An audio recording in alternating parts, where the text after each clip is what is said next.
નળાબેટ જવા માટે બધો સામાન કાઢી દીધો છે અને આગળના મિની વ્લોગમાં તમે જોયું હતું એમ અમારે જવાનું હતું સ્કૂલમાંથી બાળકો સાથે નળાબેટ. તો હું તૈયાર થઈ ગયો છું અને જવાનું છે મારે મુદડા સ્કૂલમાં. અને સ્કૂલમાં બાળકો પણ આવી ગયા છે અને બાળકો બધા લઈ અને પછી અમારે નળાબેટ જવાનું.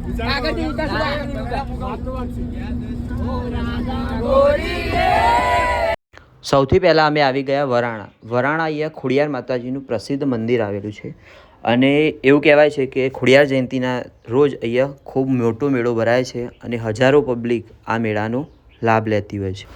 અહીંયા પ્રસાદીમાં માતાજીને સાની ધરાવવામાં આવે છે, જેને આપણે ઉત્તર ગુજરાતની બોલીમાં હોની કહીએ છીએ.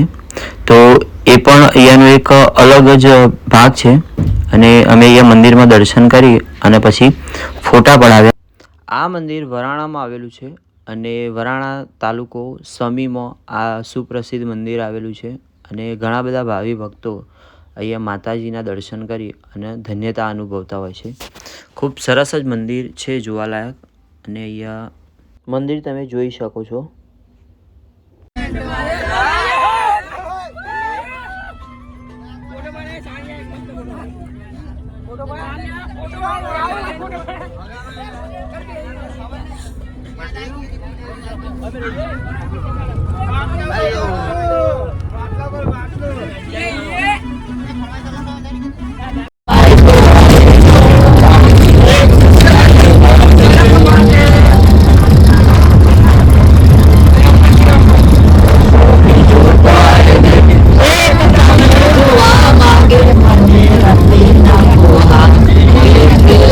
પછી અમે આવી ગયા નળાબેટમાં અને અહીંયા નળાબેટમાં જે મ્યુઝિયમ જેવું હતું તો ત્યાં બધું જોવાલાયક ઘણી બધી વસ્તુઓ હતી.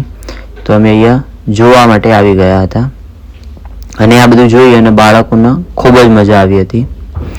તો આ તમે જોઈ શકો છો નળાબેટનું અંદરનું બધા નજારા અને ખૂબ જ સરસ ફરવાલાયક આ સ્થળ છે. તમે ફેમિલી સાથે સ્કૂલમાંથી અહીંયા આવી શકો છો.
પછી અમે આવી ગયા નળેશ્વરી માતાના દર્શન કરવા માટે.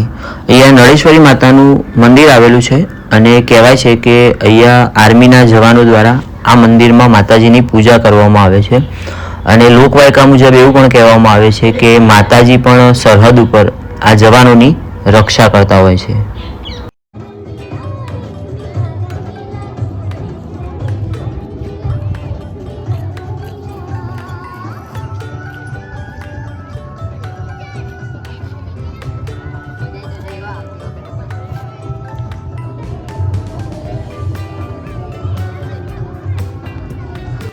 પછી અમે આવી ગયા ઇન્ડો પાકિસ્તાન બોર્ડર જોવા માટે અને અહીંયા બોર્ડર આવેલી છે જેને મિની વાઘા પણ કહેવામાં આવે છે. સવારી